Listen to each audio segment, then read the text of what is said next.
வணக்கம் அனுகிரகம் தமிழ் சேனல் நேர்களே, நான் உங்கள் அன்பான சயின்டிபிக் வேதிக் அஸ்ட்ராலஜர் அஸ்ட்ரோ அரண்ஜி பேசுகிறேன்.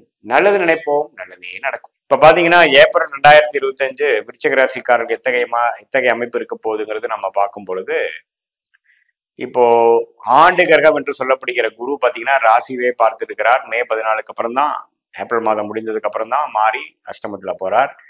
சனி பாத்தீங்கன்னா ஏப்ரல் மாதம் ஸ்டார்ட் ஆகிறப்ப சனி 4ஆம் இடத்துல இருந்து 5ஆம் இடத்துக்கு மாறி ஏப்ரல் மாதம் ஸ்டார்ட் ஆகுது. அந்த 5ஆம் இடத்தில் இருக்கக்கூடிய சனி என்னென்ன பலன்கள் கொடுக்க போறாருன்னு பார்க்கும் பொழுது, குழந்தைகள் சம்மந்தப்பட்ட விஷயத்துல அதிக ஃபோக்கஸ், சில மெனக்கெடுதல், அவங்களுக்காக சில விஷயங்கள் செய்யறது, படிப்பு, குழந்தைகள் கொஞ்சம் நடுத்தர வயதில இருக்கிறவங்களுக்கு படிப்பு விஷயமாகவும், கொஞ்சம் அடுத்த லெவலில் இருக்கிறவங்களுக்கு வேணுங்கிற வேலை அது மாதிரி விஷயத்துக்காக கொஞ்சம் செலவு பண்றது, வெளிநாடுக்கு அனுப்புறது, அது மாதிரி குழந்தைகள் விஷயத்துல வந்து அதிக கவனமும் அதிக ஈடுபாடும் கொடுக்கக்கூடிய அமைப்புகள் இருக்கு. நம்மளோட லைஃப் ஸ்டேட்டஸ், காதல் விஷயங்கள், உறவுகள் விஷயங்கள், ஸ்டேட்டஸ் விஷயத்துல அதிகமான ஃபோக்கஸ் கொடுக்கக்கூடிய அமைப்புகள் வேணுங்கிற ஸ்டார்டிங் சில விஷயங்கள்லாம் நடக்கக்கூடிய மாதமாக இருக்கு. அதே சமயத்துல ராசி அதிபதியாகிய செவ்வாயே பாத்தீங்கன்னா முதல் 3 நாள் மட்டும் 8ல இருந்துட்டு அதுக்கப்புறம் பாத்தீங்கன்னா 9ஆம் இடத்துல நீச்சமா கடகத்துல தான் இருக்க போறாரு.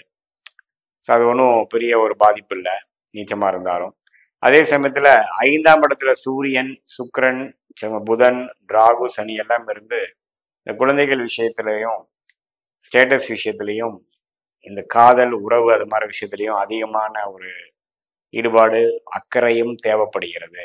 ஸோ ஏன்னா சனியும் ராகும் சேருவது கொஞ்சம் ஒரு மாதிரியான ஒரு காம்பினேஷனா இருப்பதனால கொஞ்சம் எல்லாத்துலேயுமே வந்து நீங்கள் செய்யக்கூடிய உங்களோட இன்ட்ரெஸ்ட் எல்லாம் கொஞ்சம் உங்களுக்கு பிடிச்சிருக்கு நான் பண்றேங்கிற மாதிரி இல்லாமல் கொஞ்சம் கவனமாகவும் உங்களுடைய விஷயத்துல நீங்க வந்து ஒன்னொன்னு சிரத்தையா செய்யக்கூடிய அமைப்புகள் தேவைப்படுகிறது. ஏன்னா பாவகிரகங்கள் சம்மந்தப்படும் பொழுது கொஞ்சம் கேர்ஃபுல்லா இருக்கணும். அதே சமயத்துல ஏப்ரல் 14ஆம் தேதிக்கு அப்புறம் செகண்ட் ஹாஃப்ல பாத்தீங்கன்னா சூரிய பயிற்சி ஆகிறது. அந்த சூரியன் வந்து 5ஆம் இடத்துல இருக்கிறது, 6ஆம் இடத்துல வந்து உச்சம் பெறுகிறார். ஸோ தந்தையார் விஷயங்கள், கொஞ்சம் சில பாதிப்புகள், உடல் கோளாறுகள், தொழில், வேலை தொழில் விஷயத்துல சில பிரச்சனைகள், அரசு சார்ந்த விஷயத்துல சில பிரச்சனைகள்லாம் கொஞ்சம் வரக்கூடிய அமைப்புகள் உண்டு. சில பேருக்கு கொஞ்சம் இடம் விட்டு இடம் மாறக்கூடிய அமைப்புகள், சூரிய தசை நடக்கிறவங்களுக்குலாம் பார்த்தீங்கன்னா சில இடம் மாறுறது, வெளி மாநிலம் போறது, வெளிநாடு போறது, அது மாதிரி சில விஷயங்கள்லாம் கொடுக்கும். மே மாதத்துக்கு அப்புறம் குருவே 8ஆம் இடத்துக்கு போறதுனால குரு திசை நடக்கிறவங்களுக்குலாம் பார்த்தீங்கன்னா கொஞ்சம் வெளிநாடு மாற்றங்கள், வெளி மாநிலம் மாறக்கூடிய அமைப்புகள்லாம் காட்டுது. அதுக்கு வேணுங்கிற ஒரு ஃபவுண்டேஷன் அடிப்படை விஷயங்கள் நடக்கக்கூடிய ஒரு மாதமாக கூடிய ஏப்ரல் 2025 விருச்சிக ராசிக்காரர்களுக்கு கண்டிப்பாக இருக்கலாம்.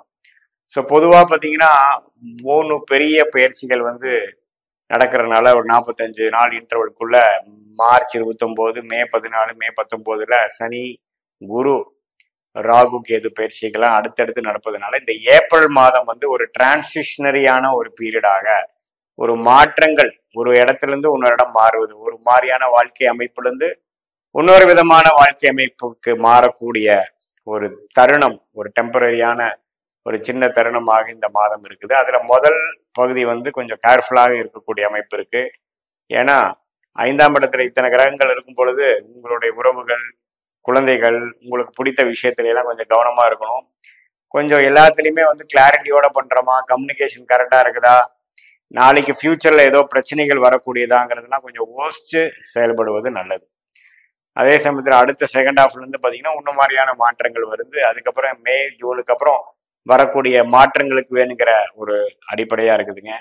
மாணவர்கள்லாம் பாத்தீங்கன்னா படிப்பு விஷயமா வந்து கொஞ்சம் அப்ஸ் அண்ட் டவுன்ஸ் இருக்கும். எக்ஸாமினேஷன் டென்ஷனு அது மாதிரி சில விஷயங்கள்லாம் கொடுக்கக்கூடிய அமைப்புகள் இருந்து, பட் இருந்தாலும் 11ஆம் இடத்துல இருக்கக்கூடிய புதனோட வீடாகிய கன்னிக்கே புதன் கனெக்ட் ஆகிறதுனால ஓரளவுக்கு கடைசியா நல்லா பெர்ஃபார்ம் பண்ணுவாங்க. டென்ஷன், ஸ்ட்ரெஸ்ஃபுல்லா இருந்தாலும் கடைசியா அவுட்புட் ஓரளவுக்கு நல்லா செய்யக்கூடிய அமைப்புகள் தான் காட்டுதே ஒழிய தவறில்லை. ஆமா, சூரியனும் உச்சம் பெற்று 6ஆம் இடத்துக்கு வரும் பொழுது கொஞ்சம் உங்களுடைய அதிகாரம், உங்களுக்கு மேல இருக்கக்கூடிய சுப்பீரியர்ஸ் அவங்ககிட்டலாம் கொஞ்சம் நல்ல உறவை பாராட்டிக்கிறது நல்லது. இல்லைன்னா அவங்களுடைய அதிருப்தியை நம்ம சம்பாதிக்கக்கூடிய அமைப்பு வந்துடும். கொஞ்சம் கேர்ஃபுல்லா நம்ம குழந்தைகளா இருந்தா டீச்சர்ஸ் அது மாதிரி, இல்லை கொஞ்சம் நடுத்தர வயதினராக இருந்தால் பாஸு, நமக்கு இமீடியட்டா யார் மேல இருக்காங்களோ அவங்களோட எல்லாம் கொஞ்சம் பார்த்து பெரியவங்க, அரசு சார்ந்த விஷயங்கள், அஃபீஷியல்ஸ் கிட்ட எல்லாம் வந்து கம்யூனிகேஷன் கரெக்டா பண்ணிட்டு போகக்கூடிய அமைப்புகள் தேவைப்படுகிறது.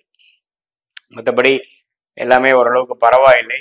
ஏன்னா ராசி வந்து குருவை பார்க்குறா, அதுக்கப்புறம் அஷ்டமத்தில் போகும் பொழுது கொஞ்சம் பண வரவுகள், கொஞ்சம் வர வேண்டியதெல்லாம் கொஞ்சம் வரக்கூடிய அமைப்புகள், இதுவரை வந்து எதுவுமே பெருசா மூவ்மெண்ட் இல்லாதெல்லாம் கொஞ்சம் வரக்கூடிய அமைப்புகள் எல்லாமே அடுத்தடுத்து வரக்கூடிய மாதத்துல தெரியறதுனால இது சில விஷயங்களுக்கு வேணுங்கிற ஃபவுண்டேஷனை கொடுக்கும். குழந்தைகள் விஷயத்துல கொஞ்சம் அவங்க என்ன படிக்கிறாங்க, என்ன பண்ணணும், அவங்களுக்கு என்ன நம்ம செய்யணும், அது மாதிரி விஷயங்கள், அவங்களுக்கு செலவு, அதுக்கு எல்லாமே நீங்க பிளான் பண்ணக்கூடிய அமைப்பு, பட்ஜெட் போடக்கூடிய அமைப்புகள்லாம் தேவைப்படும். இல்லைன்னா கடைசி பார்த்தீங்கன்னா நம்ம நெருக்கடியா போய் செய்யக்கூடிய அமைப்புகள் வந்துடும். ஸோ ஒரு மாதிரி எல்லாமே கொஞ்சம் ஒரு ஸ்டேஜ்ல இருந்து இன்னொரு ஸ்டேஜுக்கு மாறக்கூடிய உறவுகள், மற்ற பண விஷயங்கள், பிடித்த விஷயங்கள், குழந்தைகள் விஷயத்துல எல்லாம் கொஞ்சம் அதிகமான இன்வால்மெண்ட் ஆகி சில மேம்பாடுகளுக்காகவும் மெனக்கெடுதல் அது மாதிரி விஷயங்கள்லாம் செய்யக்கூடிய ஒரு அடிப்படையான ஒரு மாதமாக இந்த ஏப்ரல் 2025 வந்து விருச்சிக ராசிக்காரர்களுக்கு இருக்க போகிறது.